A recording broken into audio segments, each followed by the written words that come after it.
नमस्कार दोस्तों, इस वीडियो में आरआरबी एनटीपीसी ग्रेजुएट लेवल का जो टोटल 47 अपना एग्जाम हुआ तो उसके हम पॉलिटी के प्रश्न करने वाले हैं। इससे पहले मैंने हिस्ट्री का और ज्योग्राफी का करा दिया हुआ है। अब जाके जो टॉपिक वाइज में जाकर देख लीजिएगा। इसके अलावा मैंने टोटल जो है 47 का 1880 क्वेश्चन का जो मैराथन वीडियो भी दिया हुआ है। आप उसको भी जाके प्लेलिस्ट में देख लीजिएगा। आरआरबी एनटीपीसी एग्जाम एनालिसिस के नाम से जो प्लेलिस्ट बना हुआ है उसमें मैंने सारा वीडियो ऐड कर दिया है। ये आपके आने वाले एग्जाम जो एनटीपीसी 12th लेवल का, ग्रुप डी का, एलपी का, टेक्नीशियन का, रेलवे के जितने भी एग्जाम है, एसएससी का या कोई भी स्टेट एग्जाम हो, उन सभी हमको बहुत काम आने वाला है। तो चलिए शुरू करते हैं। जो लोग नए हैं चैनल को सब्सक्राइब जरूर कर लीजिएगा और वीडियो को लाइक कर दीजिएगा। मार्च 2025 में भारत के सर्वोच्च न्यायालय ने दिव्यांगजन अधिकारों के संबंध में कौन सा महत्वपूर्ण निर्णय दिया था?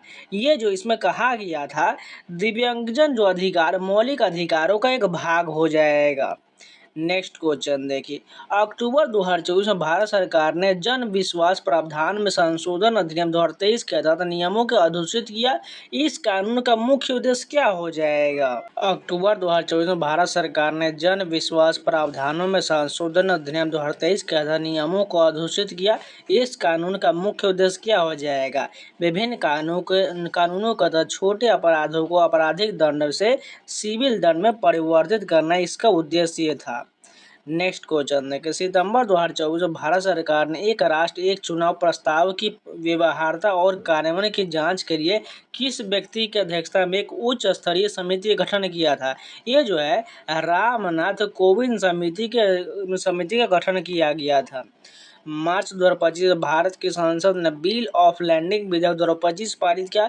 इस कानून का प्राथमिक उद्देश्य क्या हो जाएगा? 169 वर्ष पुराने सीपी कानून का आधुनिकीकरण हो जाएगा। ये सब जो रियल प्रश्न आपको जो है जाके एनटीपीसी आंसर की में मिला लीजिएगा, आपको वही जो प्रश्न देखने को मिल जाएगा। कुछ लोग बता रहे ये जो है फेक प्रश्न नहीं भाई, वही प्रश्न सेम टू सेम है, बस इसको टॉपिक वाइज में इंक्लूड कर दिया गया है। भारत में कॉर्पोरेट सामाजिक जिम्मेदारी पारदर्शिता बढ़ाने के लिए कंपनी अधिनियम संशोधन के तहत 2024 में निम्नलिखित में से कौन सा परिवर्तन किया गया था? स्वतंत्र ऑडिट के साथ इसका अनिवार्य तिमाही CSR रिपोर्टिंग हो जाएगा। अक्टूबर 2024 में मध्यस्थता अधिनियम 2023 लागू हो गया। इस कानून की मुख्य विशेषता क्या हो जाएगा? इसकी मुख्य विशेषता हो जाएगा यह जो है विवाद समाधान की एकत्र विधि के रूप में विवेचन और सुलह के स्थान पर मध्यस्थता को अपनाता है। यही बिल्कुल सही हो जाएगा। इसमें थोड़ा जो है पहले जो है हार्ड प्रश्न दिया गया है, इसके नीचे जैसे जैसे जाएंगे उसी प्रकार ये जो है लो लेवल का प्रश्न आते जाएगा, क्योंकि जो एनटीपीसी में बहुत अच्छे लेवल के प्रश्न पूछे गए हैं। मार्च 2025 में भारतीय संसद ने आव्रजन और विदेशी विधेयक 2025 पारित किया। इस कानून द्वारा निम्नलिखित में से किस अधिनियम को विशेष रूप से निरस्त किया गया था? विदेशी अधिनियम 1946 को जो है निरस्त किया गया था। वक्फ संशोधन अधिनियम 2025 द्वारा निम्नलिखित में से कौन सा परिवर्तन किया गया था? बोर्डों में जो है मुस्लिम महिलाओं को जोड़ा गया, यही बिल्कुल कथन सही हो जाएगा। 2024 में भारत सरकार ने दूरसंचार क्षेत्र को आधुनिक बनाने के लिए एक नया कानून बनाकर भारतीय टेलीग्राफ अधिनियम 1885 को बदल दिया। इस नए कानून का नाम क्या हो जाएगा? दूरसंचार अधिनियम 2023 हो जाएगा। फरवरी 2025 में संसद में प्रसारण सेवा मीडियम विधेयक जो 2023 पेश किया गया। इस मसौदा कानून के तहत एक प्रमुख प्रावधान क्या हो जाएगा? केबल, सैटेलाइट और OTT प्लेटफॉर्म को एकीकृत विनिमय हो जाएगा। नवंबर 2024 में भारत सरकार ने प्रशासन विनियम विधेयक 2024 पेश किया। निम्नलिखित में से कौन सा इस विधेयक के प्रमुख विशेषता? ये जो हो जाएगा डिजिटल समाचार प्रसारकों और सामग्री निर्माताओं को अनिवार्य पंजीकरण हो जाएगा। रेलवे संशोधन विधेयक 2024 का प्राथमिक उद्देश्य क्या हो जाएगा? भारतीय रेल बोर्ड अधिनियम 1905 को रेलवे अधिनियम 1989 में विलय करना हो जाएगा। वक्फ संशोधन अधिनियम 2025 ने वक्फ बोर्डों की संरचना में कौन सा महत्वपूर्ण परिवर्तन पेश किया था? गैर मुस्लिम सदस्यों को शामिल करना हो जाएगा। जनवरी 2025 में कौन सा भारतीय राज्य जातीय हिंसा और उसके मुख्यमंत्री की इस्तीफे के कारण राष्ट्रपति शासन के अधीन आ गया था? मणिपुर आ गया था।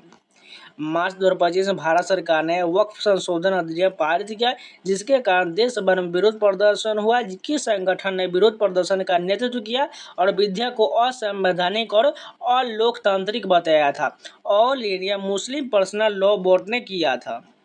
वक्फ संशोधन अधिनियम 2025 निम्नलिखित में से कौन सा महत्वपूर्ण परिवर्तन पेश किया था?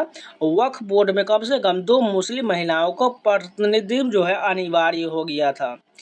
प्रीवी पर्स क्या होता था? ये जो हो जाएगा एकीकरण के बाद राजकुमारों को दी जाने वाली पेंशन को जो है प्रीवी पर्स कहा जाता था। भारत में प्रीवी पर्स आधारिक तौर पर कब समाप्त हुआ था? इसकी जो समाप्ति 1971 में हुआ था। दिल्ली में विश्वविद्यालय अनुदान आयोग के कितने कार्यालय हैं? टोटल 3 कार्यालय हैं। भारतीय संविधान के निम्नलिखित में से किस अनुच्छेद में भारत के नियंत्रक महालेखा परीक्षक की नियुक्ति के संबंध में उल्लेख किया गया है? अनुच्छेद 148 में किया गया है।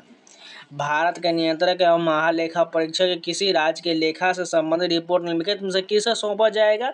संबंधित राज्य के जो है राज्यपाल को सौंपा जाएगा।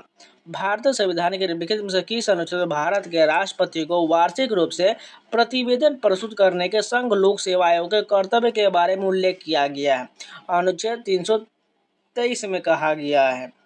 भारतीय संविधान के निम्नलिखित में से किस अनुच्छेद में भारत के संघ लोक सेवा आयोग के गठन के संबंध में चर्चा किया गया है?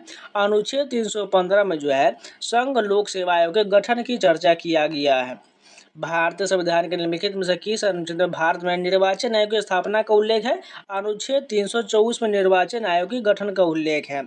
भारतीय संविधान के निम्नलिखित में से किस अनुच्छेद में राज्य के लिए महाधिवक्ता की नियुक्ति के संबंध की चर्चा है? अनुच्छेद 165 में महाधिवक्ता की चर्चा किया गया है। भारतीय संविधान का निम्नलिखित में से कौन सा अनुच्छेद भारत में राजभाषा आयोग के बारे में वर्णन करता है? अनुच्छेद 344 जो है राजभाषा आयोग के बारे में वर्णन करता है। भारत में राष्ट्रीय मानवाधिकार आयोग का मुख्यालय कहाँ है? नई दिल्ली में है। निम्नलिखित में से कौन भारत का राष्ट्रीय मानवाधिकार आयोग के अध्यक्ष की नियुक्ति करता है? भारत के जो है राष्ट्रपति के द्वारा किया जाता है। निम्नलिखित में से कौन सा विकल्प लोकपाल के लिए चयन समिति संरचना का सही वर्णन करता है? इसमें जो है कौन सा सही हो जाएगा? प्रधानमंत्री जो है लोकसभा स्पीकर, विपक्ष का नेता, भारत के मुख्य न्यायाधीश और राष्ट्रपति द्वारा नामित प्रतिष्ठित विधेयक हो जाएगा। भारत में लोकपाल और लोकायुक्त अधिनियम कब लागू हुआ था? 16 जनवरी 2014 को लागू हुआ था। भारतीय राष्ट्रीय मानवाधिकार आयोग में पूर्णकालिक कार्मिकों की कुल संख्या कितना होता है? ये जो है अध्यक्ष और 5 सदस्य हो जाएगा। भारत में मानव अधिकार संरक्षण अधिनियम कब पारित किया गया था? 1993 में पारित किया गया था। भारत में मानव अधिकार संरक्षण 1993 में पारित हुआ था। ईस्ट इंडिया कंपनी के 1773 के रेगुलेटिंग एक्ट के अनुसार मद्रास और बॉम्बे के गवर्नर नियमित रूप से किसे रिपोर्ट करते हैं? गवर्नर जनरल को रिपोर्ट करते हैं। भारत में ब्रिटिश क्षेत्रों के नागरिक एवं सैन्य सरकार की सभी मामलों में नियंत्रित करने के लिए कौन सा निकाय स्थापित किया गया था? नियंत्रण बोर्ड की स्थापना किया गया था। ईस्ट इंडिया कंपनी के निम्नलिखित में से किस एक्ट के द्वारा गवर्नर जनरल के परिषद में विधायी और कार्यकारी कार्यों को औपचारिक रूप से पृथक कर दिया गया था? चार्टर एक्ट 1853 के तहत जो है पृथक किया गया था। गरीबों को मुफ्त कानूनी सहायता देने का प्रावधान भारतीय संविधान के राज्य के नीति निर्देशक सिद्धांतों में किस वर्ष जोड़ा गया था? 1976 में जोड़ा गया था। और कौन सा अनुच्छेद है? अनुच्छेद 39A हो जाएगा। निम्नलिखित में से कौन सा निर्देशक सिद्धांत भारतीय संविधान के अनुच्छेद 44 में उल्लिखित सभी को पता है? नागरिकों के लिए समान नागरिक संहिता हो जाएगा। निम्नलिखित में से कौन सा निर्देशक सिद्धांत जो है भारतीय संविधान के अनुच्छेद जो है 43B में उल्लिखित किया गया है? सहकारी समिति को बढ़ावा देने का उल्लेख किया गया है। भारतीय संविधान का कौन सा अनुच्छेद राज्य के जीवन स्तर को बढ़ाने के लिए कदम उठाने का निर्देश देता है? अनुच्छेद 47 देता है। भारतीय संविधान के किस अनुच्छेद में राज्य के लोगों के कल्याण को बढ़ावा देने के लिए एक सामाजिक व्यवस्था सुनिश्चित करने के निर्देश के बारे में वर्णन करता है? अनुच्छेद जो है 38 वर्णित करता है। भारतीय संविधान के किस अनुच्छेद में राज्यों को बेरोजगारी के मामले में सार्वजनिक सहायता का प्रावधान करने का निर्देश दिया गया है? अनुच्छेद 41 में दिया गया है। पर्यावरण संरक्षण एवं सुधार तथा वनों एवं वन्य जीवों की सुरक्षा को एक निर्देश के रूप में भारतीय संविधान में कब जोड़ा गया था? 1976 में जोड़ा गया था। भारतीय संविधान के किस अनुच्छेद में राज्यों को अंतर्राष्ट्रीय विवादों को मध्यस्थता द्वारा निपटाने का निर्देश दिया गया है? अनुच्छेद 51D में दिया गया है। भारतीय संविधान का कौन सा अनुच्छेद राज्य के नीति निर्देशक सिद्धांतों को अनुप्रयोग से संबंधित है? अनुच्छेद 37 संबंधित है। भारतीय संविधान के 97वें संशोधन अधिनियम द्वारा राज्य के नीति निर्देशक सिद्धांतों में कौन सा अनुच्छेद जोड़ा गया था? ये जो है अनुच्छेद 43B को जोड़ा गया था। कौन सा भारतीय संवैधानिक संशोधन अधिनियम राज्य के नीति सिद्धांतों के रूप में आय स्थिति सुविधाओं और अवसर असमानताओं को कम करने के बारे में वर्णन करता है? ये जो हो जाएगा 44वां संशोधन अधिनियम 1978 करता है। भारतीय संविधान का कौन सा अनुच्छेद राज्यों को राष्ट्रीय महत्व के स्मारक और वस्तुओं के संरक्षण पर कानून बनाने के लिए दिशा निर्देश प्रदान करता है? अनुच्छेद 49 प्रदान करता है। भारतीय संविधान के भाग 4 में निम्नलिखित में से किसका उल्लेख नहीं किया गया है?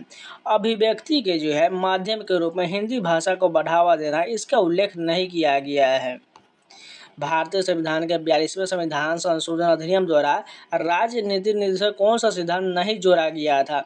सहकारी समितियों पर लोकतांत्रिक नियंत्रण को बढ़ावा देना, इसका जो है शामिल नहीं किया गया था। किस भारतीय संविधान संशोधन अधिनियम ने राज्य की नीति निर्देशक सिद्धांतों में कोई संशोधन नहीं किया था? 48वां संशोधन अधिनियम हो जाएगा। भारतीय संविधान के किस अनुच्छेद में सार्वजनिक संपत्ति की सुरक्षा और हिंसा से दूर रहने के लिए मौलिक कर्तव्य का उल्लेख करता है? अनुच्छेद 51 के आई के तहत हो जाएगा। भारतीय संविधान के किस अनुच्छेद में देश की रक्षा करने और आह्वान किए जाने पर राष्ट्रीय सेवा के मौलिक कर्तव्य का उल्लेख किया गया है? अनुच्छेद 51A के डी के तहत किया गया है। भारतीय संविधान का कौन सा अनुच्छेद धर्म को मानने, आचरण करने और प्रचार करने का अधिकार प्रदान करता है? अनुच्छेद 25 करता है। भारतीय संविधान में उल्लेखित कितने रीट मौलिक अधिकारों को लागू करते हैं? ये जो 5 प्रकार का रीट हो जाएगा।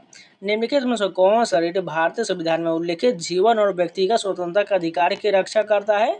ये जो है बंदी प्रतिरक्षीकरण हो जाएगा। किस वर्ष जो संपत्ति के अधिकार को भारतीय संविधान के मौलिक अधिकारों से हटा दिया गया था? 1978 में हटा दिया गया था। भारतीय संविधान में वर्णित मौलिक अधिकारों के संबंध में निम्नलिखित में से कौन सा कथन गलत दिया गया है? ये निरपेक्ष, ये गलत हो जाएगा। भारतीय संविधान के कौन सा अनुच्छेद भाषा के आधार पर अल्पसंख्यक और शैक्षणिक संस्थान स्थापित करने की अनुमति देता है? अनुच्छेद 30 देता है। भारतीय संविधान का कौन सा अनुच्छेद 14 वर्ष से कम आयु के किसी भी बच्चे को कारखाने या खदान या जोखिम भरे व्यवसाय में नियोजित के लिए जाने से रोकता है? अनुच्छेद 24 रोकता है। भारतीय संविधान का निम्नलिखित में से कौन सा अनुच्छेद मानव तस्करी पर प्रतिबंध लगाता है? अनुच्छेद 23 जो है यह प्रतिबंध लगाता है। भारतीय संविधान का कौन सा अनुच्छेद नागरिकों को भारतीय क्षेत्र के किसी भी भूभाग में निवास करने और बसने की अनुमति देता है? अनुच्छेद 19 देता है। किस भारतीय संविधान संशोधन अधिनियम ने मौलिक अधिकारों को 7 से घटाकर 6 कर दिया? 44वां संशोधन अधिनियम 1978 के द्वारा कम कर दिया गया। भारतीय संविधान का कौन सा अनुच्छेद राज्य के कुओं, तालाबों और सार्वजनिक मनोरंजन के स्थान का उपयोग करने के प्रति भेदभाव करने से रोकता है? अनुच्छेद 15 रोकता है। भारतीय संविधान का कौन सा अनुच्छेद भारतीय नागरिकों को किसी भी विदेशी राज्य से कोई उपाधि स्वीकार करने से रोकता है? अनुच्छेद जो है 18 रोकता है। निम्नलिखित में से किस मामले में न्यायालय ने संसद को किसी भी मौलिक अधिकार को छीनने से प्रतिबंधित किया है? ये जो हो जाएगा केशवानंद भारती बनाम केरल राज्य में किया गया है। भारतीय संविधान की 6ठी अनुसूची किस क्षेत्र के जनजातीय क्षेत्र के प्रशासन से संबंधित है? पूर्वोत्तर भारत से संबंधित है। जनजातीय मामलों के मंत्रालय के अनुसार दिसंबर 2022 तक भारत के संविधान के अनुच्छेद 342 के कितनी अनुसूचित जनजाति घोषित किया गया है? 7 से अधिक किया गया है। दिसंबर 2024 में संपूर्ण भारत डॉक्टर मनमोहन सिंह के निधन पर शोकमग्न था। डॉक्टर मनमोहन सिंह पहली बार किस वर्ष भारत के प्रधानमंत्री बने थे? 2004 में बने थे। अक्टूबर 2024 में नायब सिंह सैनी ने किस भारतीय राज्य के मुख्यमंत्री के रूप में अपने दूसरे कार्यकाल के लिए शपथ ग्रहण किया है? हरियाणा के शपथ ग्रहण किए हैं। भारत में प्रशासनिक सुधारों में मोरारजी देसाई के योगदान की स्मृति में 29 फरवरी 2025 को उनकी 129वीं जयंती मनाया गया। देश के प्रशासन को पुनर्गठित करने के लिए 1966 में निम्नलिखित में से किस आयोग की अध्यक्षता उनके द्वारा किया गया था? प्रथम प्रशासनिक सुधार आयोग की गठन किया गया था। भारत में नागरिक उड्डयन अवसंरचना का कौन सा प्राधिकरण विनियमित करता है? ये जो होगा नागरिक उड्डयन महानिदेशालय हो जाएगा। ऑप्शन नंबर फर्स्ट करेक्ट हो जाएगा। भारतीय संसद में प्राक्कलन समिति के सदस्यों का चुनाव कौन करता है? लोकसभा के सदस्य करते हैं। यदि कोई मंत्री लगातार 6 महीने तक सांसद नहीं रहता तो क्या हो जाएगा? ये जो है मंत्री के जो है उसके पद से हटा दिया जाएगा, यानी ऑप्शन नंबर डी बिल्कुल करेक्ट हो जाएगा। भारतीय संसदीय प्रणाली में लोकसभा का कार्यकाल समाप्त होने से पहले उसे भंग करने का अधिकार किसके पास होता है? प्रधानमंत्री जो है राष्ट्रपति को इसे भंग करने की सलाह देते हैं। विधायिका के प्रति जवाबदेही के संबंध में भारतीय प्रधानमंत्री और उनके अमेरिकी राष्ट्रपति के बीच मुख्य अंतर क्या हो जाएगा? अमेरिका राष्ट्रपति और उनका मंत्रिमंडल संसद के सदस्य नहीं होते, जबकि भारतीय प्रधानमंत्री और उनके मंत्री जो है संसद का हिस्सा होना अनिवार्य होता है। सुचारू शासन सुनिश्चित करने में संसदीय प्रणाली का एक प्रमुख लाभ क्या हो जाएगा? यह जो है विधायिका और कार्यपालिका के सामंजस्य और सहयोग को सुनिश्चित करता है। संसदीय प्रणाली एक उत्तरदायी सरकार किस प्रकार सुनिश्चित करता है? ये जो है मंत्रिपरिषद को सामूहिक रूप से संसद के प्रति जवाबदेह बनाकर करता है। संसदीय प्रणाली शासनात्मक निरंकुशता पर क्यों रोकता है? ये जो है क्योंकि अधिवासी जो है ये हो जाएगा प्राधिकार संसद के प्रति जवाबदेह मंत्रियों के समूह के बीच वितरित होता है। शासन की स्थिरता के संदर्भ में संसदीय प्रणाली की सबसे बड़ी कमी क्या हो जाएगा? अविश्वास प्रस्ताव या गठबंधन विवादों के कारण सरकारें गिर सकती है। अपने मूल क्षेत्राधिकार के अंतर्गत भारत का सर्वोच्च न्यायालय निम्नलिखित में से किनके बीच विवादों का निपटारा करता है? ये जो है केंद्र हो जाएगा और एक से अधिक राज्यों का निपटारा करता है। निम्नलिखित में से कौन सा विवाद सर्वोच्च न्यायालय के मूल क्षेत्राधिकार से बाहर रखा गया है? ये जो है कर्नाटक और तमिलनाडु के बीच जल बंटवारे को लेकर विवाद को बाहर रखा गया है। सर्वोच्च न्यायालय के रीट क्षेत्राधिकार के संबंध में निम्नलिखित में से कौन सा कथन सही दिया गया है? इसका उपयोग केवल मौलिक अधिकार के परिवर्तन के लिए किया जा सकता है। उच्च न्यायालय का रीट क्षेत्राधिकार सर्वोच्च न्यायालय के रीट क्षेत्राधिकार से किस प्रकार भिन्न हो जाएगा? ये जो है सर्वोच्च न्यायालय के विपरीत उच्च न्यायालय मौलिक अधिकारों से परे उद्देश्य के लिए रीट जारी कर सकता है। भारतीय संविधान के किस अनुच्छेद के तहत उच्च न्यायालय को रीट जारी करने के अपने मूल क्षेत्राधिकार का उपयोग करता है? अनुच्छेद 226 में जो है उच्च न्यायालय रीट जारी करने का अधिकार है। संघीय विवादों के संदर्भ में सुप्रीम कोर्ट के मूल क्षेत्राधिकार और उसके रीट क्षेत्राधिकार के बीच अंतर क्या हो जाएगा? संघीय विवाद क्षेत्राधिकार परामर्शी होता है, जबकि रीट क्षेत्राधिकार जो बाध्यकारी होता है। सर्वोच्च न्यायालय अनुच्छेद 32 के अंतर्गत केवल किस विशिष्ट उद्देश्य के लिए रीट जारी कर सकता है? ये जो हो जाएगा मौलिक अधिकारों के रक्षा के लिए जारी करता है। अनुच्छेद 233 से लेकर 237 के अंतर्गत उल्लिखित न्यायिक सेवा पद डैश को संदर्भित करता है। ये जो जिला न्यायाधीश और उनके नीचे सिविल न्यायिक पदों को संदर्भित करता है। किस प्रावधान के तहत राज्यपाल न्यायिक सेवा नियमों को कुछ मजिस्ट्रेट तक विस्तारित कर सकता है? अनुच्छेद 237 के तहत कर सकता है। किसी जिले में सर्वोच्च न्यायिक अधिकारी की दोहरी भूमिका क्या होता है?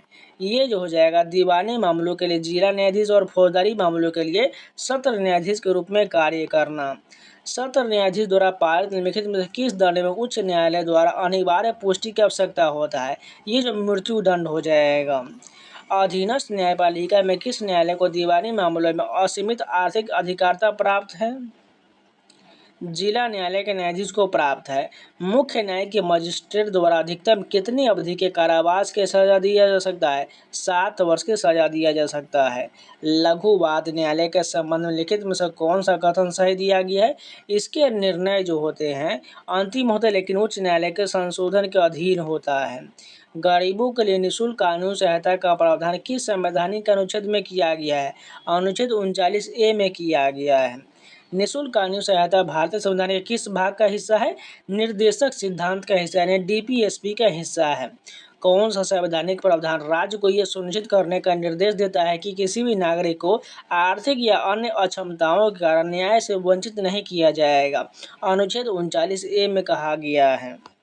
किस प्रकार का अधीनस्थ न्यायालय मुख्य रूप से संपत्ति के स्वामित्व और संविदात्मक समझौते से संबंधित विवादों का निपटान करता है? दीवानी न्यायालय करता है। भारतीय कानून के अंतर्गत लोक अदालत की कार्यवाही और स्थिति को किस प्रकार का प्रकृति का माना जाता है? ये जो है इनकी कार्यवाही न्यायिक होती है और लोक अदालत को CRPC के दीवानी न्यायालय माना जाता है। लोक अदालत द्वारा दिए गए निर्णय की स्थिति डैश के समान होता है। ये जो है दीवानी न्यायालय की अज्ञाप्ति के समान होता है। लोक अदालतों द्वारा दिया गया निर्णय दीवानी न्यायालय का आदेश माना जाता है तथा यह अंतिम और सभी पक्षों पर बाध्यकारी होता है, क्योंकि इसमें संबंध हो जाएगा कोई अपील जो स्वीकार नहीं होता है। निम्नलिखित में से क्या लोक अदालत का एक लाभ नहीं है? अपील का अधिकार तो ये नहीं होगा।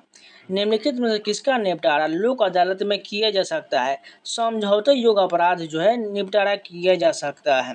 लोक अदालत की अवधारणा डैश से प्रेरित है? प्राचीन भारतीय विवाद समाधान से संबंधित है। लोक अदालत की कार्यवाही डैश होता है? समन्वयात्मक हो जाएगा।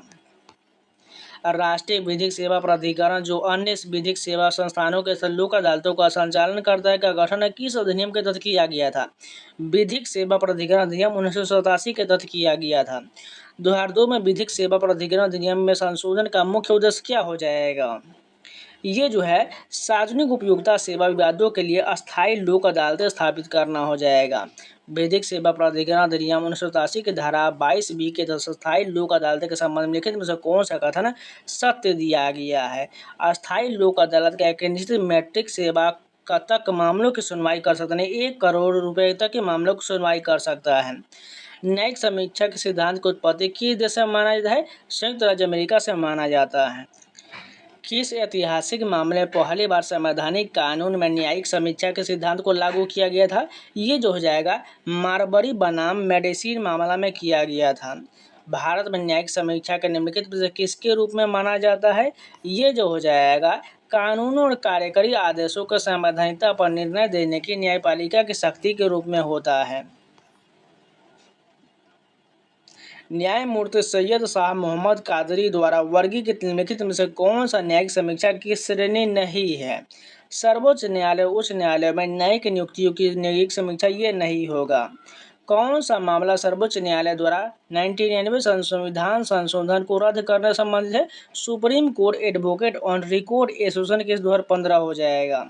डैश के लिए न्यायिक समीक्षा आवश्यक होता है? संविधान की सर्वोच्चता कायम रखने के लिए आवश्यक है। निम्नलिखित में क्या भारत में न्यायिक समीक्षा का प्रमुख कारण हो जाएगा? संविधान की सर्वोच्चता और मौलिक अधिकार की रक्षा करना। सर्वोच्च न्यायालय ने डैश के संदर्भ में स्वयं को सतत प्रहरी के रूप में वर्णित किया है? मौलिक अधिकार के संरक्षण के रूप में कहा है। यदि न्यायिक समीक्षा के तहत किसी भी कानून को असंवैधानिक घोषित कर दिया जाए तो क्या होगा? इसमें निरर्थक जो है घोषित कर दिया जाएगा। भारतीय संविधान के कौन सा अनुच्छेद मौलिक अधिकारों को उल्लंघन करने वाले कानून को स्पष्ट रूप से शून्य घोषित करता है? अनुच्छेद 13 में कहा गया है। भारतीय संविधान के किस अनुच्छेद के तहत मौलिक अधिकारों के परिवर्तन के रिट जारी करने की शक्ति सर्वोच्च न्यायालय में निहित है? अनुच्छेद 32 के तहत हो जाएगा। विधि के प्रश्नों पर सर्वोच्च न्यायालय की राय लेने की राष्ट्रपति की शक्ति डैश के अंतर्गत उल्लिखित है? अनुच्छेद 143 के अंतर्गत उल्लिखित है। सर्वप्रथम न्यायिक सक्रियतावाद शब्द निम्नलिखित में से किसने गढ़ा था? ये जो है आर्थर स्लेशिंग जूनियर ने गढ़ा था। 2024 के महाराष्ट्र विधानसभा चुनाव के संबंध में निम्नलिखित में से कौन सा कथन सही दिया गया है? इसमें से केवल 1 और 3 सही, यानी भाजपा ने 100 से अधिक सीट जीता था। इसके अलावा शिवसेना यानी शिंदे गुट ने उद्धव गुट से अधिक सीटें हासिल किया था। 2024 के हरियाणा विधानसभा चुनाव के संबंध में लिखित में से कौन सा कथन सही दिया गया है? इसमें भाजपा ने हरियाणा में लगातार तीसरी बार सरकार बनाई, बिल्कुल ठीक है। भारतीय राष्ट्रीय लोक अदालत ने चुनाव में 2 सीटें हासिल की, ये भी सही दिया गया है। 2024 का हरियाणा विधानसभा चुनाव के संदर्भ में लिखित में से कौन सा कथन सही दिया गया है? इसमें सही कौन कौन सा हो जाएगा? 1, 2 और 4। भाजपा ने स्पष्ट बहुमत के साथ सत्ता बरकरार रखा। 2019 के विधानसभा चुनाव की तुलना में भाजपा को सीटों में वृद्धि हुआ। इसके अलावा भाजपा और कांग्रेस के बीच वोट शेयर का अंतर कम था, जिसमें भाजपा को 39.94% और कांग्रेस को 39.09% वोट मिला था। 2024 के दिल्ली विधानसभा चुनाव के संबंध में लिखित में से कौन सा कथन सही दिया गया है? इसमें से परवेश वर्मा ने नई दिल्ली विधानसभा क्षेत्र में अरविंद केजरीवाल को हराया और दिल्ली के उप मुख्यमंत्री चुने के, बिल्कुल ठीक है। इसके अलावा जो कौन सा सही हो जाएगा? तीसरा, आम आदमी पार्टी ने इस चुनाव में 22 सीटें हासिल किया था। नेक्स्ट क्वेश्चन देखिए, भारतीय जनता पार्टी द्वारा 2024-25 के लिए विधानसभा चुनाव में जीती गई सीटों की संख्या के आधार पर निम्नलिखित राज्यों का अवरोही क्रम में व्यवस्थित कीजिए। यहाँ पर दिल्ली, महाराष्ट्र, जम्मू कश्मीर, झारखंड दिया गया है। इसमें से हो जाएगा 2, 1, 3, 4। ऑप्शन नंबर तीसरा वाला करेक्ट हो जाएगा। निम्नलिखित में से कौन सा कथन 2024 के जम्मू कश्मीर विधानसभा चुनाव के परिणामों को सटीक रूप से दर्शाता है? 1 और 3 हो जाएगा। ऑप्शन नंबर जो है डी बिल्कुल सही हो जाएगा। भारतीय संसद में अनुच्छेद 4(2) के अनुसार अनुच्छेद 2 और 3 के अंतर्गत कानून पारित करने के लिए किस प्रकार की बहुमत की आवश्यकता होता है? साधारण बहुमत की आवश्यकता होता है। भारत में विभिन्न राज्यों और केंद्रशासित प्रदेश के बीच राज्यसभा में सीटों आवंटित करने का प्राथमिक आधार निम्नलिखित में से कौन सा हो जाएगा? प्रत्येक राज्य का जो है प्रत्येक राज्य केंद्रशासित प्रदेश की जनसंख्या हो जाएगा। निम्नलिखित में से कौन सी अनुसूचित जनजाति मामलों के लिए ग्राम परिषद या अदालतों की गठन की अनुमति देता है? 6ठी अनुसूची देता है। भारतीय संविधान के अनुच्छेद 246 के अनुसार संसद को निम्नलिखित में से किस सूची में उल्लिखित विषय पर कानून बनाने की विशेष शक्ति प्राप्त है? ये जो संघ सूची पर प्राप्त है। भारतीय संविधान का कौन सा अनुच्छेद हिंदी के प्रसार और विकास को बढ़ावा देता है? अनुच्छेद 351 देता है। अप्रैल 2025 तक इसी के अनुसार भारतीय संविधान की 8वीं अनुसूची में कितनी सूचीबद्ध भाषाएं हैं? टोटल 22 हो जाएगा। अनुच्छेद 31B के किस प्रकार के कानूनों को निर्दलीय चुनाव में बचाने के लिए पेश किया गया था? भूमि सुधार कानून हो जाएगा। भारतीय संविधान की 11वीं अनुसूची पंचायतों के लिए कितने कार्यात्मक पद हो जाएगा? टोटल 29 हो जाएगा। कौन सा निकाय मुख्य रूप से भारतीय संविधान के अनुच्छेद 243W के माध्यम से प्रदत्त शक्तियों का प्रयोग करता है? नगर निगम करता है। 1892 में भारतीय राष्ट्रीय कांग्रेस ने अपने इलाहाबाद अधिवेशन में एक महत्वपूर्ण प्रस्ताव पारित किया जिसमें निम्नलिखित में से किसमें भारतीयों को शामिल करने की मांग किया गया था?